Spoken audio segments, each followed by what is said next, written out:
TMC knowledge के इस YouTube channel पर आपका स्वागत है। आइए देखते हैं एडुटेरिया का ये प्रैक्टिस सेट है बिहार एसएससी के लिए। बिहार एसएससी में अभी जो बीएसओ के लिए जो फॉर्म फिलअप हुआ है, यानी कि ब्लॉक स्टैटिकल ऑफिसर के लिए, प्रखंड सांख्यिकी पदाधिकारी के लिए जो फॉर्म फिलअप हुआ है, उसी का ये प्रैक्टिस सेट है, एडुटेरिया का है। आप देख सकते हैं यहाँ पे। फिर उसके बाद से हम इसमें देखेंगे इसका पहला प्रैक्टिस सेट। इसमें मुख्य रूप से आप देख सकते हैं कि बीपीएससी असिस्टेंट के लिए भी ये जो बुक हैं काफ़ी उपयोगी हैं। इसके साथ साथ बिहार एसएससी का जो इंटर स्तरीय परीक्षा होने वाला है और आगामी जो CGL 4 की वैकेंसी आने वाली है बिहार एसएससी के लिए, उन सभी के लिए ये काफ़ी इंपॉर्टेंट प्रश्न है। वॉल्यूम 1 है इसका, और इसमें कुल आप देख सकते हैं कि यहाँ पे 15 प्रैक्टिस सेट दिए हुए हैं, और उसमें आज हम इसका पहला प्रैक्टिस सेट देखने जा रहे हैं। इसमें सबसे ज़रूरी ये भी है कि आप थोड़ा ये भी देख लीजिए कि इसमें इसका सिलेबस क्या है। जो बीएसओ की अभी जो फॉर्म फिलअप हुआ है बीएसओ के लिए, तो उसमें जो जीके जीएस है, यानी कि उससे जीके जीएस के 50 प्रश्न होंगे। उसके बाद से मैथ और साइंस के इसमें 50 प्रश्न हैं, और फिर उसमें रीजनिंग के भी 50 प्रश्न रहेंगे। इस तरह से कुल 150 प्रश्न होंगे, यानी कुल 600 अंकों का ये परीक्षा होगा। यानी कि ये ग्रेजुएट लेवल पे था, जिसमें जो विशेष करके मैथ और जो स्टैटिक्स जिनका सब्जेक्ट रहा था ग्रेजुएशन में, वो लोग इसके लिए एलिजिबल थे। तो उसी से संबंधित ये प्रैक्टिस सेट है। आइए इसका पहला प्रैक्टिस सेट है। तो इसमें हम सिर्फ 75 प्रश्नों को देखेंगे, जिसमें मैथ और साइंस के कुछ ये इसमें जीके जीएस और कुछ करंट अफेयर के जो प्रश्न हैं।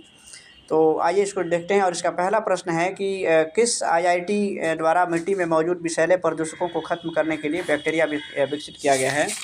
तो ऑप्शन आपके सामने है, यहाँ पे देख सकते हैं। और इसका सही जवाब है कि आईआईटी बॉम्बे ने, यानी कि आईआईटी बॉम्बे ने कि जो शोधकर्ता थे, उन लोगों ने ऐसी बैक्टीरिया की खोज की है जो मिट्टी में मौजूद विषैले प्रदूषकों को ख़त्म करेगा, और उसके साथ साथ जो उपयोगी पोषक तत्व हैं उसको बढ़ाने में वो सहायता भी करेगा।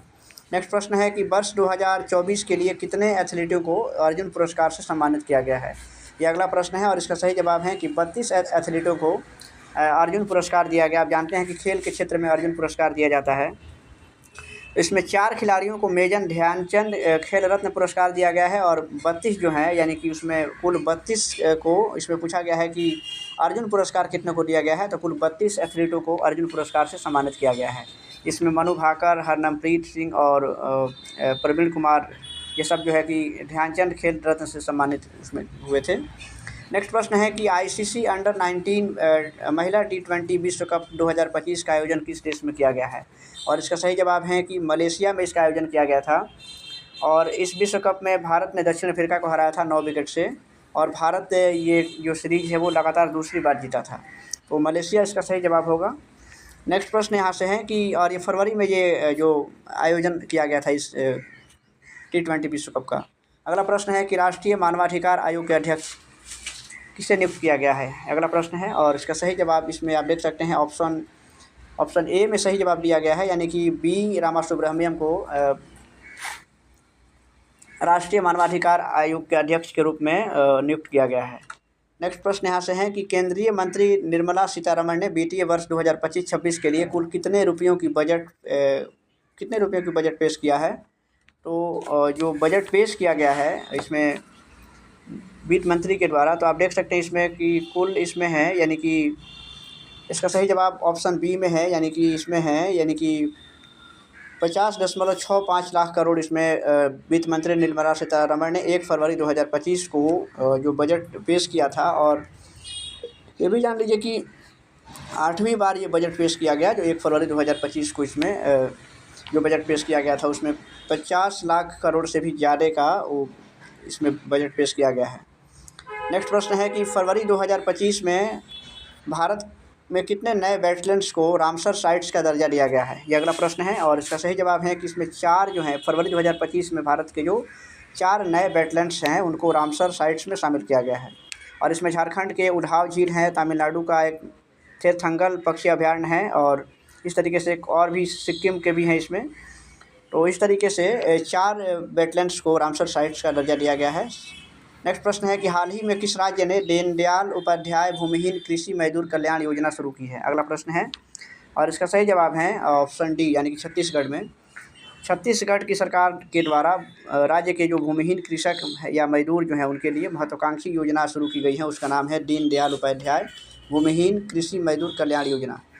तो छत्तीसगढ़ में शुरू किया गया है। नेक्स्ट प्रश्न है कि वित्तीय वर्ष 2025-26 के लिए बिहार का कुल बजट व्यय कितना अनुमानित है? ये अगला प्रश्न है और इसका सही जवाब है, यहाँ से देख सकते हैं कि इसमें सही जवाब है 3,16,895.02 करोड़ रुपया। ये 2025-26 के लिए विशेष करके बिहार का ये कुल बजट है जो अनुमान लगाया गया है। नेक्स्ट प्रश्न है कि हाल ही में प्रधानमंत्री नरेंद्र मोदी ने कहाँ सोनमर्ग सुरंग का उद्घाटन किया है? ये 9वां प्रश्न इसका है, आप देख सकते हैं। और इसका सही जवाब है कि ये जम्मू कश्मीर का जो ये सोनमर्ग है, वहाँ पे प्रधानमंत्री नरेंद्र मोदी ने जम्मू कश्मीर में सोनमर्ग में जो है कि सुरंग का उद्घाटन किया है। तो इसका सही जवाब होगा जम्मू कश्मीर। नेक्स्ट प्रश्न यहाँ से है कि ये जो टनल है यानी कि जो सुरंग है उसके निर्माण कार्य का जो शुरुआत हुआ था 2015 में हुआ था। और आपको बता दें कि 2015 में इसका निर्माण कार्य शुरू किया गया था और ये इसकी लंबाई जो है वो 6.4 किलोमीटर लंबी है। नेक्स्ट प्रश्न यहाँ से है 10वां प्रश्न, आप देखेंगे यहाँ से कि 10वां प्रश्न आप देख सकते हैं कि किस राज्य सरकार द्वारा वन संरक्षण के लिए महाभारत वाटिका की स्थापना किया गया है? ये 10वां प्रश्न है और सही जवाब इसका है उत्तराखंड में। यानी कि उत्तराखंड सरकार जो है महाभारत वाटिका जो शुरू किया है और उत्तराखंड का जो वन विभाग के द्वारा ये शुरू किया गया है। और ये धर्म, संस्कृति और पर्यावरण के लिए एक प्रमुख पहल है। इसके द्वारा धर्म, संस्कृति और पर्यावरण के बचाव के लिए इस पर महत्वपूर्ण कार्य किया जा रहा है। इस वाटिका में जो है कि ये जो वाटिका है महाभारत वाटिका, तो उसमें वैसे पौधों को संग्रहण या उसका संरक्षण किया गया है जिसके बारे में प्राचीन और जैसे कि धार्मिक ग्रंथों में या फिर बौद्ध ग्रंथों में जिसका वर्णन है उस तरह के पौधों को इसमें संरक्षण दिया जाएगा। अगला प्रश्न है कि 18वीं वन रिपोर्ट 2023 के अनुसार क्षेत्रफल की दृष्टि से सबसे अधिक वन एवं वृक्ष आवरण वाले शीर्ष 3 राज्यों का सही क्रम कौन सा है? 18वीं जो वन रिपोर्ट आई थी 2023 में, उसके अनुसार क्षेत्रफल की दृष्टि से अधिक वन एवं वृक्ष आवरण वाले 3 राज्यों का सही क्रम क्या है, ये बताना है। और इसका सही जवाब ऑप्शन ए में दिया हुआ है, यानी इसमें मध्य प्रदेश है, अरुणाचल प्रदेश और महाराष्ट्र। ये 3 जो राज्य हैं वो बढ़ते क्रम में हैं। ये जो 18वीं जो वन रिपोर्ट आई थी 2023 में, उसके अनुसार यहाँ पे अधिक वन है और वृक्षों का आवरण भी यहाँ पे ज़्यादा है। आप जानते हैं कि क्षेत्रफल की दृष्टि से सबसे जो सर्वाधिक वन आवरण वाला जो राज्य है वो मध्य प्रदेश है, फिर उसके बाद से अरुणाचल प्रदेश और फिर छत्तीसगढ़ है। नेक्स्ट प्रश्न यहाँ से है कि हाल ही में किस देश के संसद द्वारा पर्वत को कानूनी व्यक्ति का दर्जा दिया गया है? ये अगला प्रश्न है और इसका सही जवाब है न्यूजीलैंड। न्यूजीलैंड में ऐसा हुआ है कि फरवरी 2025 में न्यूजीलैंड की संसद ने पर्वत को इंसानों जैसी कानूनी अधिकार प्रदान किया है।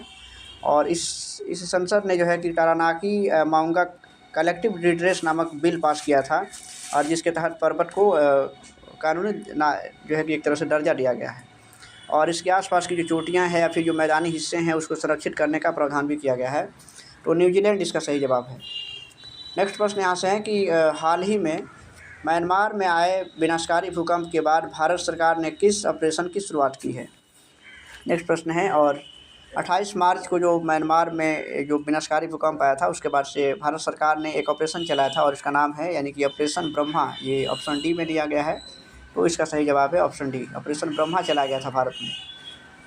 इसके बाद का जो प्रश्न है कि 76वें गणतंत्र दिवस समारोह 2025 के मुख्य अतिथि के रूप में कौन शामिल हुए थे? ये जो अभी हमने अपना जो गणतंत्र दिवस मनाया 26 जनवरी को 2025 में, तो ये 76वां गणतंत्र दिवस था हमारा। तो इसमें मुख्य अतिथि के तौर पे कौन शामिल हुए थे? और इसका सही जवाब है यानी कि इसमें प्रोवोवो सुबियांटो आए थे और ये भारत के 76वें गणतंत्र दिवस समारोह में मुख्य अतिथि के तौर पे थे और ये इंडोनेशिया के राष्ट्रपति थे। सही जवाब इसका ऑप्शन ए होगा। नेक्स्ट प्रश्न है कि बिहार के कितने व्यक्ति, ये अगला प्रश्न है कि बिहार के कितने व्यक्तियों को वर्ष 2025 में पद्म पुरस्कार देने की घोषणा की गई है? ये अगला प्रश्न है और इसमें बिहार के कुल 60 व्यक्तियों को शामिल किया गया है जिन्हें पद्म पुरस्कार से सम्मानित किया जाएगा। और उसमें 2 महिलाएं भी हैं जिसमें शारदा सिन्हा है जो अभी मरी हुई हैं, वो उनको पद्म भूषण दिया गया है। ये कला के क्षेत्र में है, गायिका जो थी। और एक सुशील मोदी हैं, उनको भी पद्म भूषण दिया गया है और ये सार्वजनिक मामले में थे। तो इस तरीके से और इसमें जो 2 महिलाएं यानी कि एक शारदा सिन्हा है और इसमें 7 कुल में जो है कि लोगों को ये 7 व्यक्तियों को इसमें दिया गया है, जिसमें 2 महिलाएं हैं जिसमें एक का नाम यहाँ दिया गया है यानी कि इसमें शारदा सिन्हा को बता दें कि इसमें 7 इसका सही जवाब होगा।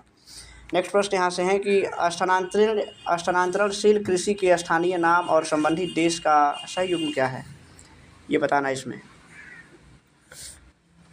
स्थानांतरणशील जो कृषि होती है, जिसको झूम कृषि भी कहते हैं, यानी कि जिसको स्लैश एंड बर्न कृषि भी कहा जाता है, तो ये विशेष करके पूर्वोत्तर राज्यों में भारत में होती हैं। तो यहाँ पे इसको झूमिंग कृषि होती हैं या जो झूम कृषि होती हैं, तो उसको अलग अलग देशों में अलग अलग नामों से भी जानते हैं। भारत में खुद अलग अलग राज्यों में इसके नाम अलग अलग हैं। तो यहाँ पे देशों से संबंधित नाम पूछा गया है कि इसको और किन किन नामों से जाना जाता है विभिन्न राज्यों में। तो इसमें देखिएगा कि जो लदांग है, तो लदांग इसको कहते हैं, यानी कि मलेशिया में कहते हैं, तो ये तो सुमेलित हैं। इसके बाद से जो मिल्पा होता है, तो मिल्पा ये मैक्सिको का है, जो यहाँ पर देख सकते हैं कि जिम्बाब्वे दिया गया है, यहाँ पे मैक्सिको होना चाहिए।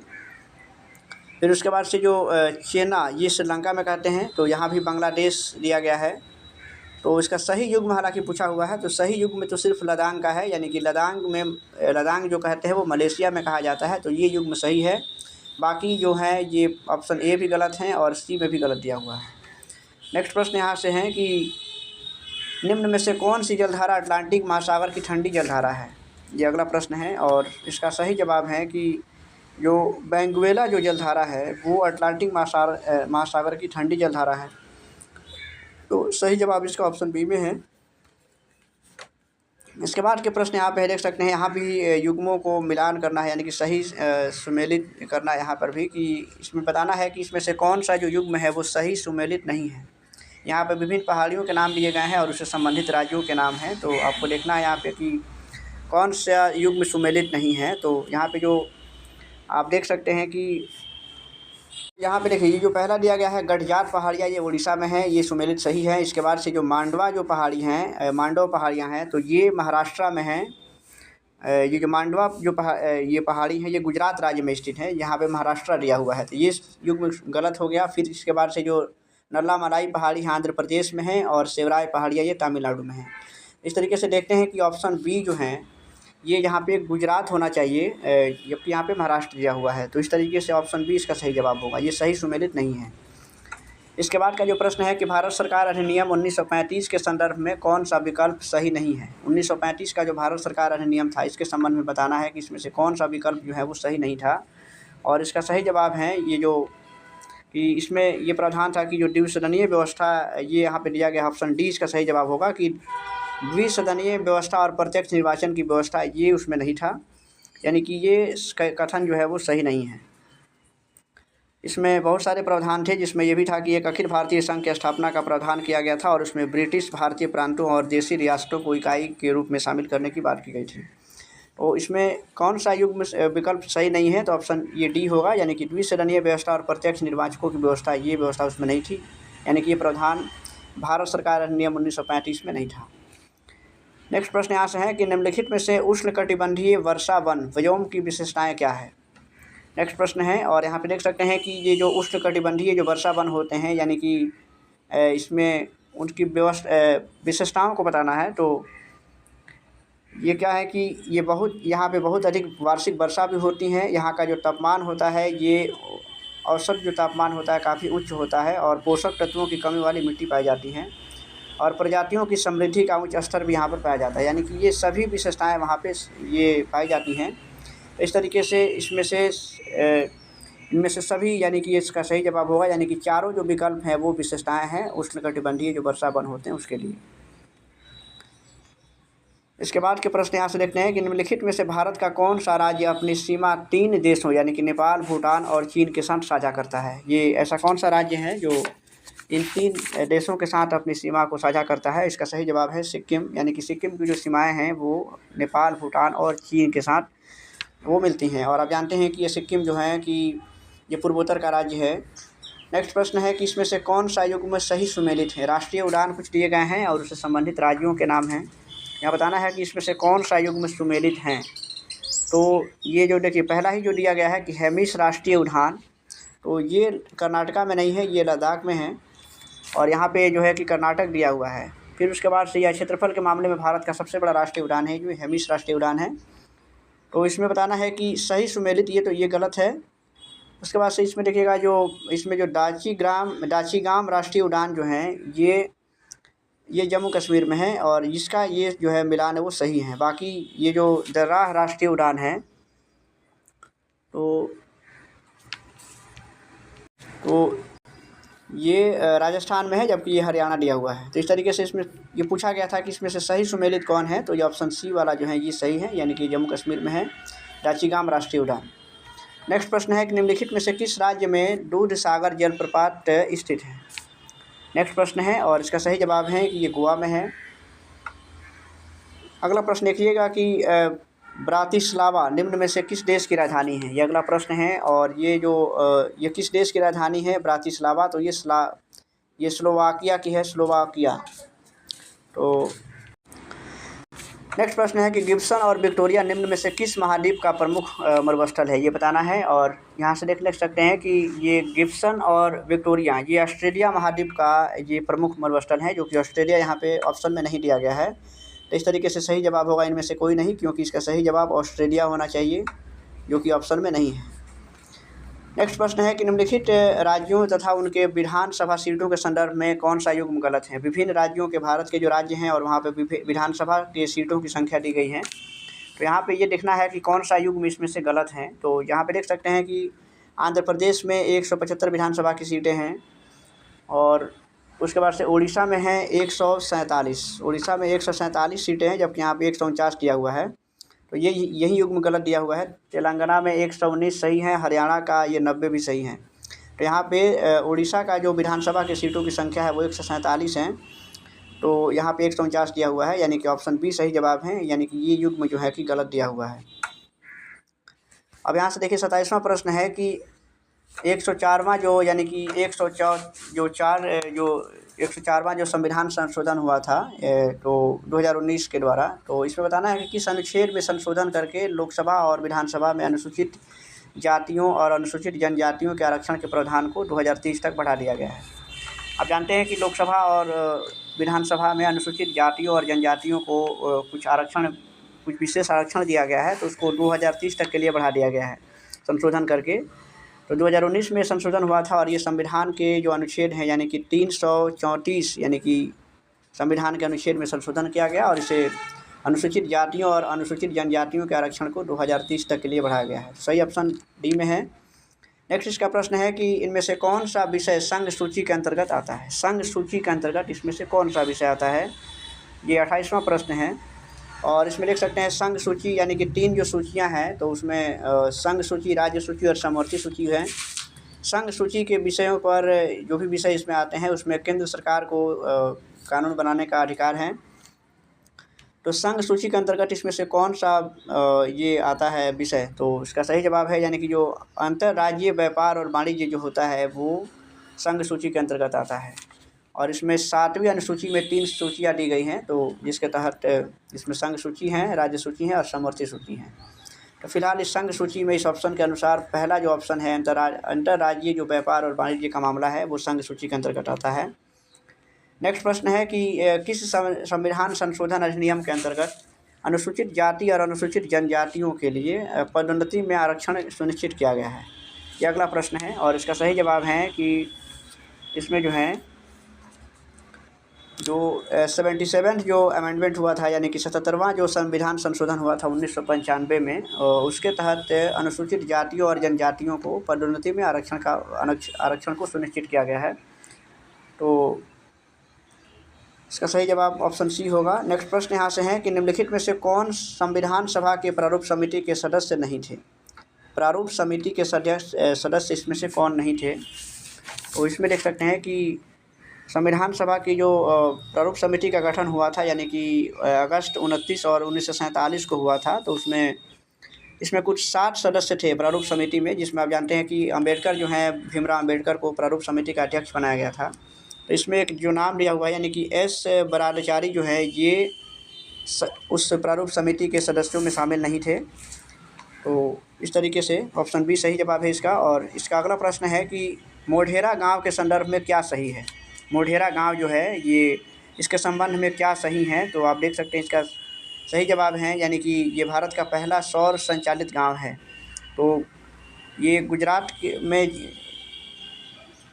गुजरात में ये गांव है, यानी कि गुजरात का जो मेहसाणा ज़िला है और वहाँ का ये मोढेरा गांव है। और ये भारत का पहला ऐसा गांव हो गया है जहाँ पे यानी कि सोलर सिस्टम यानी कि सौर ऊर्जा को संचालित किया गया है। इस पूरे गांव में जो सोलर एनर्जी है उससे इसको पूरी तरह से आरोपित किया गया है। तो इसका ऑप्शन ए सही जवाब है इसमें, कि भारत का ये पहला सौर ऊर्जा संचालित गाँव बन गया है, ये गुजरात में है।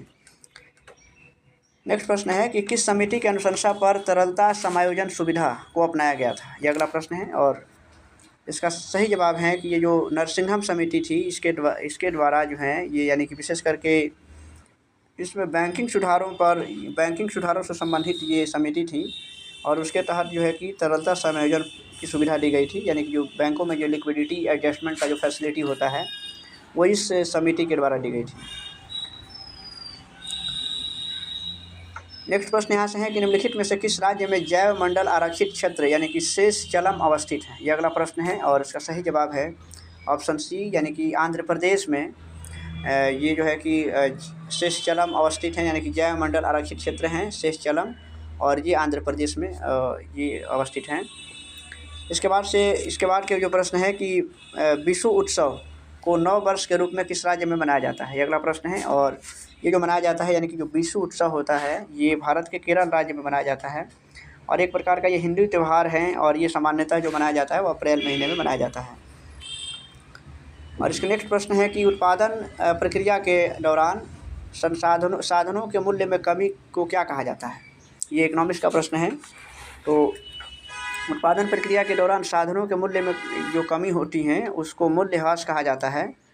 और यह एक आर्थिक प्रक्रिया है जिसमें किसी संपत्ति का जो मूल्य होता है वो समय के साथ घटता जाता है। तो सही जवाब ऑप्शन सी में है। इसके बाद के प्रश्न है कि पारिस्थितिकी अस्थायी अर्थव्यवस्था, यह नारा किसने दिया है, यानी कि पारिस्थितिकी अस्थायी अर्थव्यवस्था है, यह नारा किसके द्वारा दिया गया था। तो ये जो नारा दिया गया था सुंदरलाल बहुगुणा के द्वारा दिया गया था। ये एक विशेष जो पर्यावरण ये जो कि संरक्षक थे, जिनको आप जानते हैं कि चिपको आंदोलन के ये मुख्य प्रवर्तक थे, तो उनके द्वारा ये नारा दिया गया था।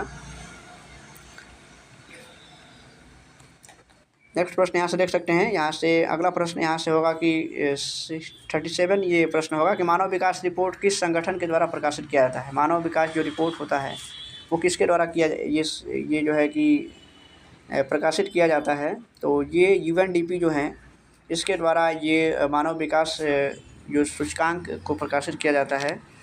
और ये जो मानव विकास सूचकांक है ये किसी देश के सामाजिक और आर्थिक आयामों के जो समग्र उपलब्धियों को मापने का एक पैमाना होता है। तो सही जवाब इसका ऑप्शन ए में है। नेक्स्ट प्रश्न है कि निम्नलिखित में से कौन सा एक राष्ट्रीय खाद्य सुरक्षा मिशन में शामिल नहीं है। राष्ट्रीय खाद्य सुरक्षा मिशन में कौन शामिल नहीं है, ये अगला प्रश्न है। और इसका सही जवाब है कि जो तिलहन है ये राष्ट्रीय खाद्य सुरक्षा मिशन में शामिल नहीं है। राष्ट्रीय खाद्य सुरक्षा मिशन में गेहूं है, चावल और दलहन को शामिल किया गया है, जबकि तिलहन को शामिल नहीं किया गया है। यानी कि दलहन, गेहूं और ये चावल ये सभी को शामिल किया गया है, इसमें तिलहन को शामिल नहीं किया गया है। तो सही जवाब ऑप्शन बी होगा। नेक्स्ट प्रश्न यहाँ से है कि निम्नलिखित में से कौन सुमेलित नहीं है, कौन इसमें से सुमेलित नहीं है। इसमें कुछ जो वाद्य यंत्र होते हैं उसके एक तरह से कहें कि उनके जो जानकार थे उसके नाम दिए गए हैं, और एक तरफ से उस वाद्य यंत्र का नाम भी दिया गया है। तो विलायत खां का नाम इसमें है, कौन सुमेलित नहीं है ये देखना है। और इसमें देखिएगा कि इसमें देखिए जो विलायत खां है ये सितार वादक थे, ये सही है। इसके बाद से लतीफ़ खान का संबंध तबला से रहा है, ये भी सही है। हरिप्रसाद चौरसिया जो थे ये प्रसिद्ध बांसुरी वादक थे। और ये जो डी नंबर में दिया गया है अमजद अली ख़ान, ये अमजद अली ख़ान जो थे ये पखावज से संबंधित नहीं थे, यानी कि ये सरोद वादक थे, यानी कि जो सरोद होता है सरोद वादक थे। और ये इनका नाम जो है कि पखावज के साथ दिया गया, यानी कि ये सुमेलित नहीं है। ऑप्शन डी इसका सही जवाब होगा। इसका अगला प्रश्न है कि एलोडा कप का संबंध किस खेल से है, अगला प्रश्न है ये। और ऑप्शन इसका देख सकते हैं। और इसका सही जवाब है कि ये जो एलोडा कप है ये मुक्केबाजी से संबंधित हैं। तो सही जवाब ऑप्शन ए में है। नेक्स्ट प्रश्न इसका देख लेते हैं कि यहाँ से सभी जो है कि सब छोटे छोटे प्रश्न हैं और काफ़ी लेकिन इंटरेस्टेड हैं, तो आप यहाँ से देख सकते हैं। इसका अगला प्रश्न है कि निम्नलिखित चित्रकारों में से किसे जहांगीर ने नादिर उल अस्त्र की उपाधि दी थी। ये अगला प्रश्न है और इसका सही जवाब है कि जो उस्ताद मंसूर एक नाम है मुग़ल शासक, ये जो उस्ताद मंसूर थे जिसे मुग़ल शासक जहांगीर के समय में ये एक प्रमुख चित्रकार थे उनके समय में, और उसको जो है कि इन्होंने इसमें से और इन्हें जहांगीर के द्वारा उस्ताद यानी कि उस्ताद मंसूर को यानी कि नादिर उल अस्र तथा अबुल हसन को नादिर उल जमा की उपाधि दी गई थी। तो सही जवाब इसका ऑप्शन सी में है, उस्ताद मंसूर को। यहाँ पे जो अब पहला ऑप्शन दिया गया है कि अबुल हसन, तो इनको जो उपाधि दी गई थी नादिर उल जमा की उपाधि दी गई थी। अगला प्रश्न यहाँ पे ऑप्शन सी में है, इसका सही जवाब जो होगा इसके अनुसार। और इसके बाद के जो प्रश्न है कि पानीपत का तृतीय युद्ध किसके बीच में लड़ा गया था। पानीपत का जो तीसरा युद्ध हुआ था वो 1761 में लड़ा गया था, 14 जनवरी 1761 को। और ये जो लड़ा गया था यानी कि मराठा और अहमद शाह अब्दाली के बीच में लड़ा गया था। और इसमें पानीपत के जो तीसरा जो युद्ध हुआ था उस समय बालाजी जो बाजीराव पेशवा थे, और उसमें मराठों के सेनापति जो थे वो सदाशिव राय भाऊ थे। तो ये 1761 में हुआ था और मराठा और अहमद शाह अब्दाली के बीच में हुआ था। नेक्स्ट प्रश्न है कि बंगाल विभाजन को किस वर्ष रद्द किया गया था। आप जानते हैं कि बंगाल का जो विभाजन किया गया था 1905 में किया गया था लॉर्ड कर्जन के द्वारा। लॉर्ड कर्जन ने बंगाल का विभाजन किया था, लेकिन बंगाल विभाजन के बाद वहाँ पे आंदोलन शुरू हो गया, यानी कि स्वदेशी आंदोलन शुरू हो गया। फिर उसके बाद से उस बंगाल विभाजन को वापस भी लेना पड़ा था, यानी कि उसे रद्द कर दिया गया था 1911 ईस्वी में। तो 1911 ईस्वी में बंगाल विभाजन को रद्द कर दिया गया था। ये अगला प्रश्न है। और बंगाल विभाजन को रद्द जब किया गया था तो लॉर्ड हार्डिंग जो है उस समय वो बंगाल के वो गवर्नर जनरल थे, यानी कि लॉर्ड हार्डिंग। तो यानी कि लॉर्ड हार्डिंग द्वितीय के द्वारा ये रद्द किया गया था, और जबकि लॉर्ड कर्जन के द्वारा 1905 में बंगाल का विभाजन किया गया था। अगला प्रश्न है कि प्रथम सविनय अवज्ञा की संज्ञा किस आंदोलन को दी जाती है। पहला जो सविनय अवज्ञा जो आंदोलन था उसको ये नाम दिया गया था, किसे दिया जाता है। तो सही जवाब है कि जो ये चंपारण का जो सत्याग्रह हुआ था 1917 में महात्मा गांधी आकर के और चंपारण के किसानों के लिए उन्होंने जो चंपारण सत्याग्रह किया था, तो वही जो है कि प्रथम सविनय अवज्ञा की संज्ञा उस आंदोलन को दी जाती है। नेक्स्ट प्रश्न है कि 1923 में, ये अगला प्रश्न आप देख सकते हैं कि 1923 में गठित स्वराज पार्टी के महासचिव किसे नियुक्त किया गया था। अगला प्रश्न है और इसका सही जवाब होगा मोतीलाल नेहरू, यानी कि मोतीलाल नेहरू जो हैं ये स्वराज पार्टी के महासचिव थे। खुदाई खिदमतगार नामक स्वयंसेवी संगठन की स्थापना किसके द्वारा की गई थी। इधर से देखने से सब छोटे छोटे प्रश्न हैं, और तो ये आप आसानी से इसको याद भी कर सकते हैं। अब्दुल गफ़ार खान जो हैं ये खुदाई खिदमतगार नामक स्वयंसेवी संगठन के संस्थापक थे। पहला ऑप्शन इसमें सही है। द्वितीय बौद्ध संगति का आयोजन जो हुआ था वो किसके शासनकाल में हुआ था। दूसरा जो बौद्ध संगति हुआ था, कुल 4 बौद्ध संगतियाँ हुई थी, और दूसरी जो बौद्ध संगति हुई थी वो कालाशोक के शासनकाल में हुई थी। जबकि जो पहला जो हुआ था वो अजातशत्रु के समय में हुआ था पहला, दूसरा जो हुआ था कालाशोक के समय में हुआ था, तीसरा ये हुआ था ये अशोक के समय में, और चौथा जो हुआ था वो कनिष्क के शासनकाल में हुआ था। तो पहली जो बौद्ध संगति हुई थी अजातशत्रु के शासनकाल में हुई थी राजगृह में, जबकि दूसरी जो बौद्ध संगति हुई थी वो कालाशोक के समय में हुई थी, और ये हुई थी वैशाली में। तो वैशाली में दूसरी जो है कि बौद्ध संगति हुई थी। नेक्स्ट प्रश्न है कि भारत में स्वर्ण सिक्कों का नियमित एवं पूर्ण रूप से प्रचलित किस शासक के द्वारा किया गया था। अगला प्रश्न है ये, और इसमें कुषाणों के द्वारा ये शुरू किया गया था, यानी कि भारत में स्वर्ण सिक्कों का प्रचलन जो इंडो ग्रीक जो यानी कि जो हिंद यूनानी थे उन शासकों के द्वारा किया गया था, परंतु सोने के सिक्कों का जो नियमित और पूर्ण रूप से जो प्रचलन हुआ था वो कुषाण शासकों के द्वारा किया गया था।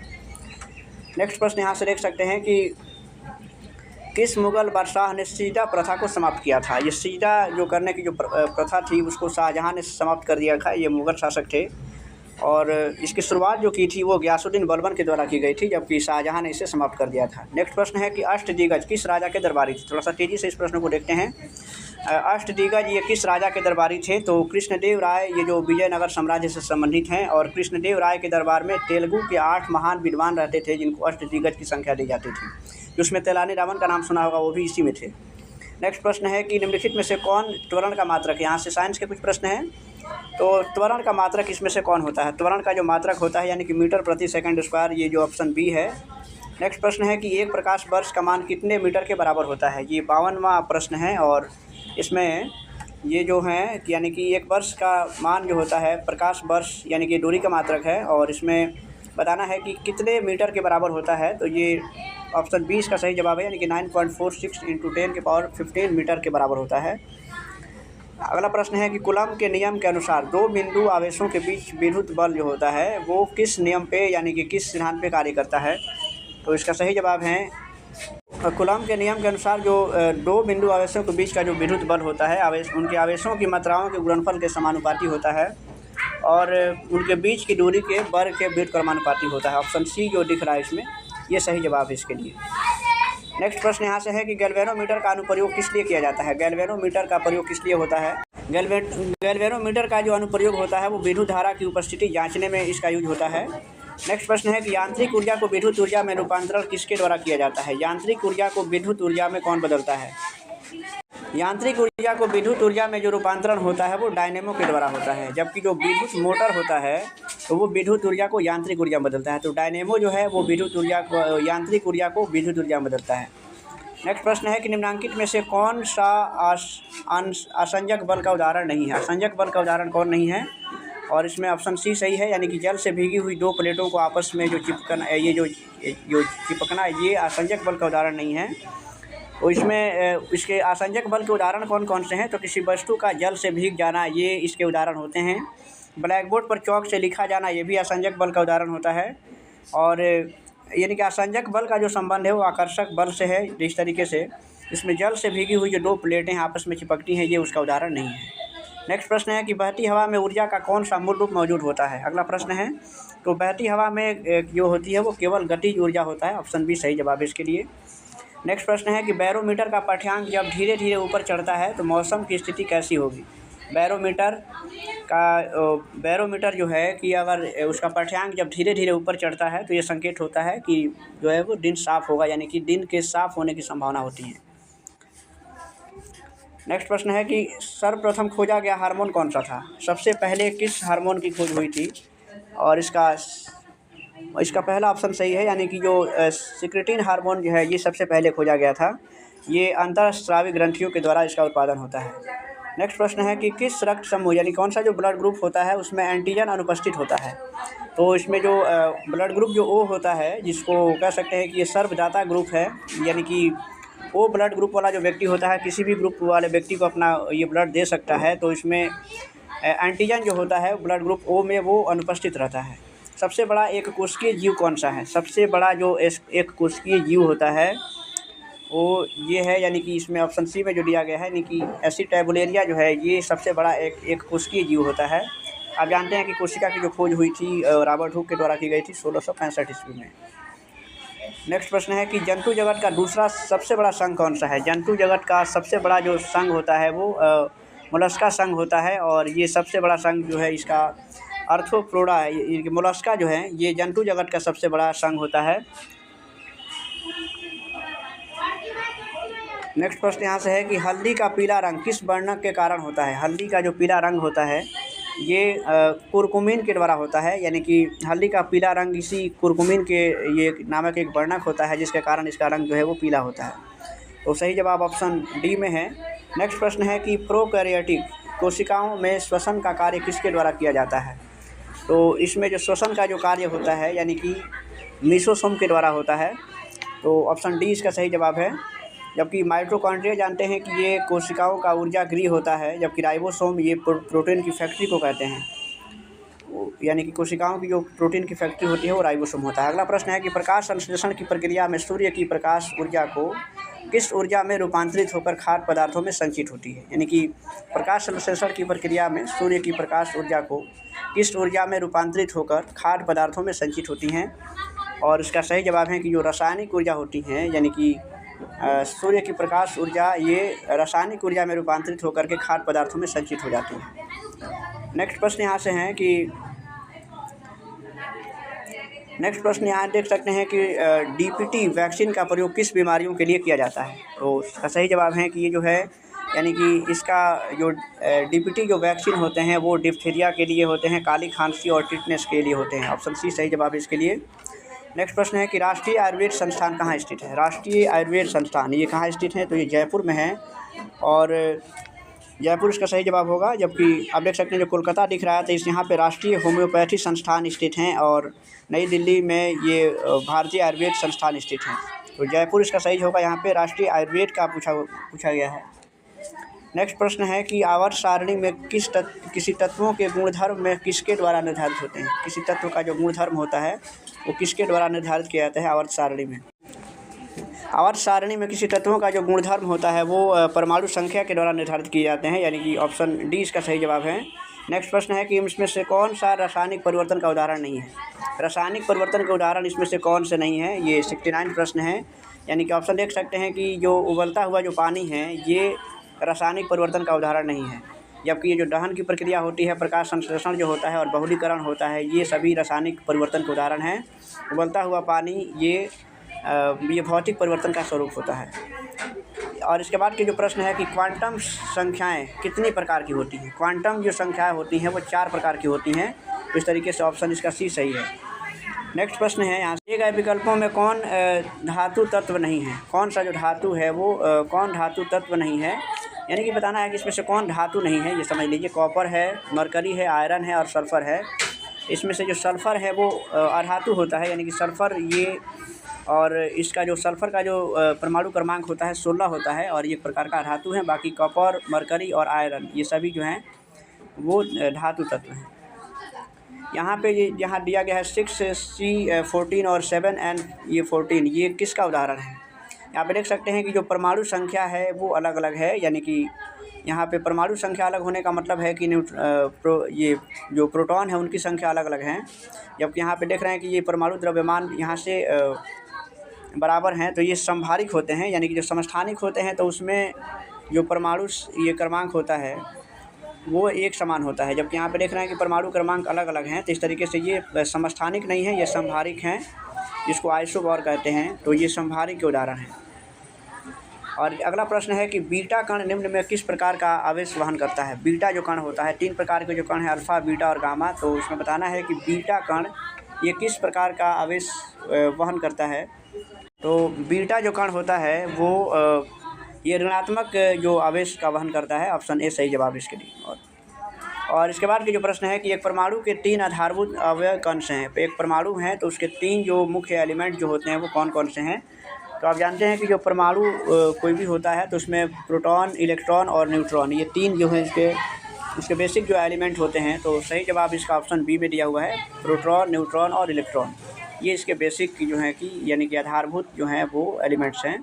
और इसका आखिरी प्रश्न है कि निम्न में से कौन सा चूना पत्थर को निरूपित करता है। चूना पत्थर के लिए कौन सा है, इसमें से जो रासायनिक सूत्र दिए हुए हैं तो CaCO3 जो है ये कैल्शियम कार्बोनेट जो होता है वो चूना पत्थर को कहा जाता है। और ये संगमरमर, इसे संगमरमर भी कहा जाता है। तो इस तरीके से ये साइंस के यहाँ तक प्रश्न थे, यानी कि 75 प्रश्न हैं। इसके बाद के जो प्रश्न हैं वो सभी रीजनिंग और मैथ्स के हैं। तो हम इसमें साइंस और जीके जीएस के प्रश्नों को ही इसमें हम देखेंगे, यानी कि 75 प्रश्न जो हैं उसमें रहेंगे, जिसमें से 50 जीके जीएस से संबंधित हैं और 25 जो प्रश्न हैं वो साइंस के हैं। तो ये पहला प्रैक्टिस सेट था। अगर वीडियो अच्छा लगेगा तो उसको लाइक कीजिएगा और चैनल पर नए हैं तो सब्सक्राइब जरूर कीजिएगा।